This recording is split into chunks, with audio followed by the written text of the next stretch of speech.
Greetings, ladies and gentlemen. I am Jawolusi Oluwaseun by name, a mechanical engineer by profession, alongside an ex-legislative aide of the Nigerian National Assembly, an ICT consultant, an AutoCAD expert, a green environmentalist, and most of all, since 2017 to date, I have been the representative of Ekiti State at the Nigeria River Project. Right there at the International Conference on Sustainable Design and Environment, ICSDE2020, I am delighted to present to you the Green4Blue initiative, that is, the green tourism for a blue economy.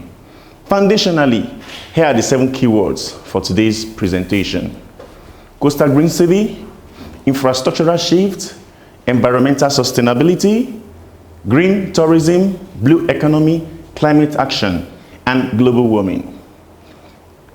To start with, several reports have clearly shown to us that some developing regions were underachievers in the actualization of the previous Millennium Development Goals, MDGs, initiated by the UN.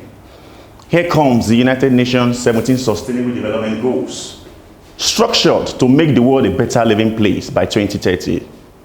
The pivotal role of the 13th goal, that is climate action, cannot be neglected in the course of stimulating a sustainable development in different regions across the globe.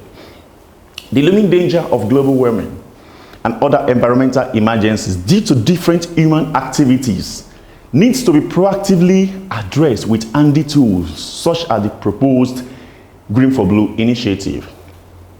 The recurring issues of deforestation and excessive usage of fossil fuel internal combustion engines presently pose a futuristic hazard to our immediate environment if proactive steps are not taken today. To aggravate the situation, some developing regions are currently exercising little or no effort in synergizing with the global community in the course of actualizing clean air by 2030 through proper climate action. Aside other forms of environmental pollutions and breeding-related health issues being caused by the byproduct emission of internal combustion engines, to mention a few, acid rain could also affect the full flowering of various agricultural practices. That is an alarming threat to global food security, and it could also inevitably affect the health of the ocean ecosystem.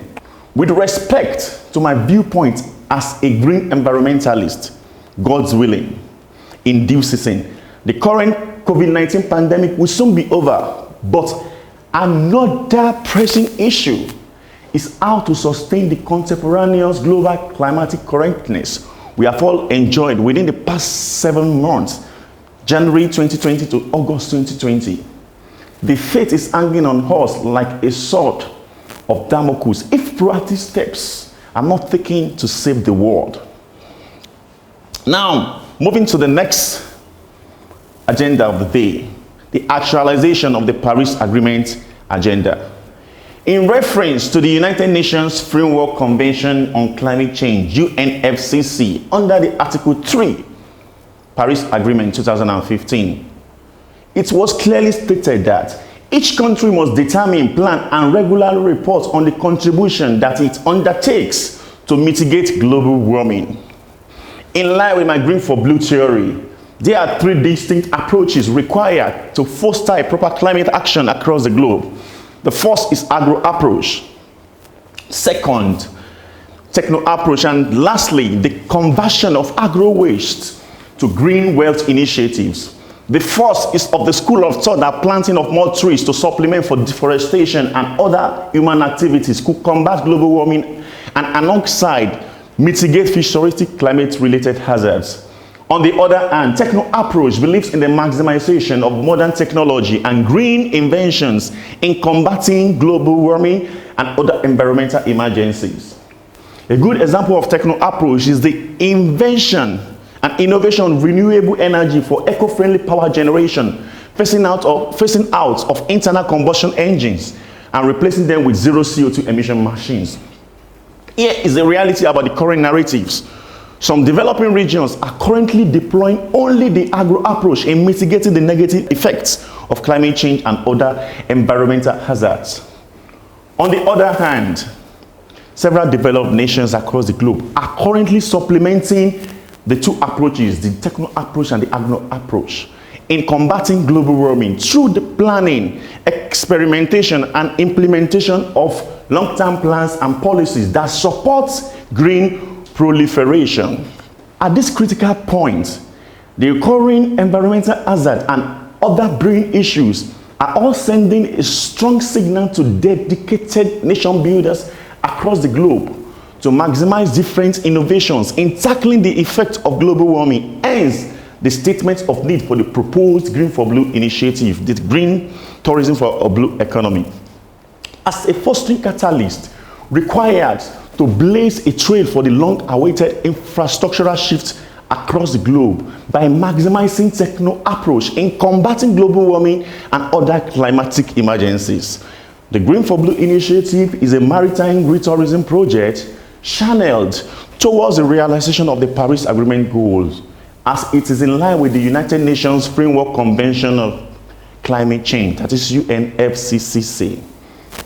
Notably, different types of waste products will be converted to value-added green products at the industrial hub of the proposed coastal green city, that is the International Industrial Park for Green Technology, IIPGT. Moving on to the next point, let's have a look at the detailed description of the Green4Blue initiative. In reference to an infographics illustration by the World Bank, a blue economy has been clearly defined as a sustainable use of ocean resources for economic growth, improved livelihood and jobs, and the ocean ecosystem health. Relative to my previous innovation channeled towards the invention of green infrastructure, the coinage terms as green tourism in this context can be defined as a process whereby people from a further location travel to a coastal destination where only climate resilient technologies are adopted for eco-friendly modes of transportation and for clean energy generation, wind power, bioenergy, natural gas, solar technology, and others. Alongside, the tourists are accommodated in smart and automated apartments for leisure, meetings, sports, recreation, vacation, education, and for business purposes for a particular period of time. The proposed coastal green city will be built from the scratch in an attempt to balance the infrastructural shift in some targeted regions. Alongside, the residents and the visitors to the green city, most especially women and children who are more vulnerable to climate-related hazard, will be served clean air for a better living standard. In reference to a publication by the United Nations World Tourism Organization, UNWTO, titled Tourism in the Agenda 2030, it was clearly stated that tourism contributes to and is affected by climate change.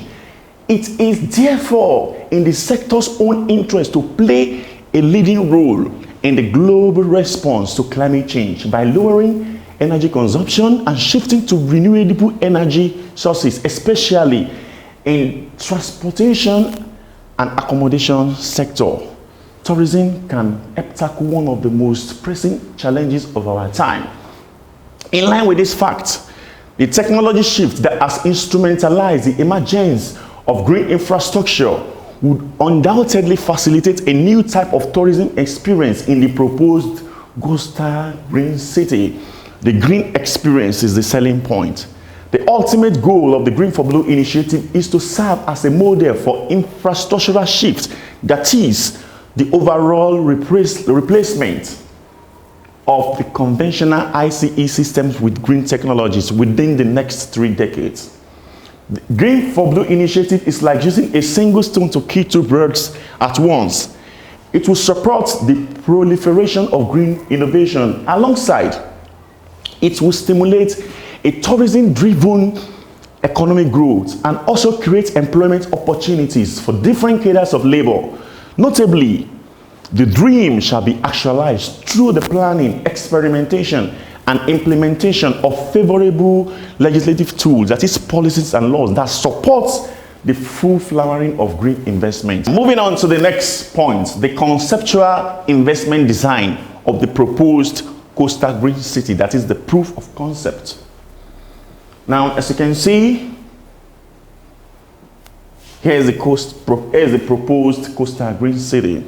Some of the green infrastructures that will be adopted in the proposed coastal green city are solar farm, wind farm, electric speedboat, solar powered tricycle, solar powered mini distiller, electric SUV, elevated mini train, rotorcraft, oceanic stadium for sports tourism, electric racing car for a new type of sporting experience, smart and green estate, hybrid climate sensitive drones, and many other eco-friendly technologies. As you can see, here's the oceanic stadium, model for sport tourism in the proposed coastal green city. Also, here's smart estate, rooftop serving as solar farm. Here's the wind farm for the generation of eco-friendly energy. Offshore solar farm that will serve as an alternative source of clean energy generation for the proposed coastal green city. Now, here's elevated train. With this initiative, traffic congestion will be minimized in the green city. The elevated mini train will also serve as a new type of eco-friendly mode of transportation across the globe. And elevated mini train station, electric SUV, model for long mileage, double engine, CO2, no noise, and the like. These are some of the technologies that will be deployed, used in the proposed coastal green city. Rotorcraft, undoubtedly the electric jets of the future. 6 engines, prototype with alternative power sources for long mileage, no environmental pollution. Yes, solar powered tricycle to serve as an alternative mode of transport, that is intra-city transportation. This electric racing car, an archetype of the future cars, trailblazed to facilitate a new type of sports and entertainment in the proposed coastal green city.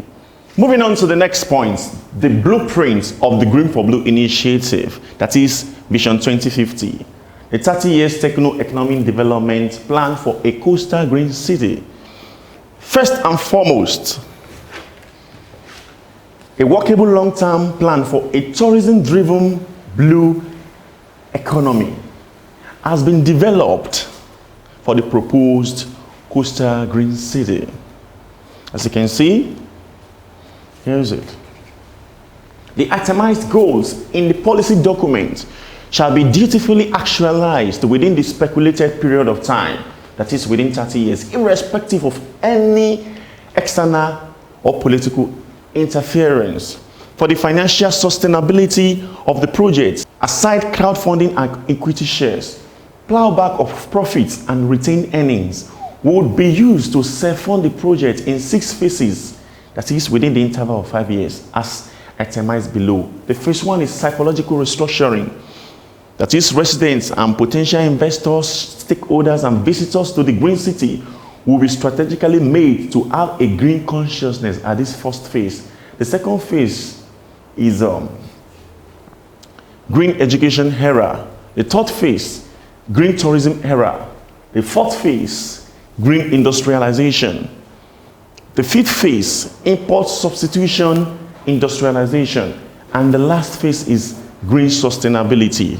The comprehensive content of the long-term policy document has been detailed in another document. Here are some of the strategic considerations for the proposed coastal green city. Electricity supply. A solar farm onshore and a wind farm offshore would be foundationally deployed for the stable supply of electric power to the green city. Financial sustainability. As a destination for green tourism and as a global center for green technology transfer, the proposed coastal green city would be a self-sufficient climate-based venture through its forecasted return on investment. Additionally, aside equity shares and different crowdfunding initiatives, and by the means of an effective capital mobilization provisions through foreign direct investments and advanced manufacturing partnership program, numerous green research results would be translated into marketable export-oriented green products such as the hybrid climate-sensitive drones, faster electric cars with long mileage, biotech products, and many others, creating jobs for different cadres of labor, fostering an industrialized economy, yielding massive foreign exchange earnings for target countries, among others. The green-based research-oriented education system and green industrialization. A Green Technology Research and Development Center, GTRDC, and an International Industrial Park for Green Technology, IIPGT, would be established in the proposed coastal green city. Such facilities will attract local and foreign scholars, professionals, and experts to visit the green city for tourism and for the acquisition of green-based research-oriented education, creating a pathway for diversified professionalism, expertise development, and facilitating green-based intellectual exchange program for researchers across the globe. Research and development projects channeled towards the maximization of renewable energy and universal green technologies shall be the primary focus of the establishment. Export-oriented products such as the hybrid climate-sensitive drones would be invented in the GTRDC and in the IIPGT, serving as an early warning system to mitigate futuristic climate-related disasters across the globe. Now, talking about the transportation infrastructure, only eco-friendly mode of transportation would be allowed in the proposed coastal green city. A very good example is the elevated electromagnetic monitoring, which will also solve the recurring issues of traffic congestion in urban metropolis. Faster electric vehicles with long mileage, electric racing car for sports tourism, and different types of elevated transportation systems will be deployed in the proposed coastal green city. Now, talking about the security system. The security system of the coastal green city will be automated. Only smart police, robotic combatants would be deployed to enhance the safety of lives and properties in the proposed coastal green city. A very good example in this context is the ADOG security system and many other security apparatus that will be indigenously invented in the GTRDC and in the IIPGT. In conclusion, the international community must clearly understand that there are pros and cons for every action and inaction, especially in the course of inventing proactive approaches to tackle global warming and other environmental emergencies. One of my oft-recited quotes revolves around the focus of the International Conference on Sustainable Design and the Environment, ICSDE2020, and the same citation is relative to the Goal 13 climate action of the United Nations 17 Sustainable Development Goal. That is, future. If by today we fail to prepare something for the coming era, whenever the time comes, it could prepare anything for us. My recommendations are as follows. Run a global synergy initiatives for green revolution should be structured through a workable green-based intellectual exchange program in an attempt to facilitate the sustainability of our immediate environment. Secondly, the theory of Green4Blue initiative, that is the green tourism for a blue economy, should be treated as a new field of study at different levels of academics, graduate level, master's level, and PhD level. The last but not the least, a coastal green city should be built in some targeted regions across the globe through the means of a feasible capital mobilization scheme, such as foreign direct investment, public-private partnership, and advanced partnership program. As I round up, I acknowledge the viability of the timely impacts by the Technological and Higher Education Institute of Hong Kong, THEi, and the Center for Sustainable Design and Environment, CSDE, Hong Kong, China, for organizing the International Conference on Sustainable Design and Environment, ICSDE2020, serving as a viable platform for world savers across the globe to contribute their quota towards the sustainability of our immediate environment. The right time to prepare for the post-fossil fuel era is now. Thank you for listening. Thank you.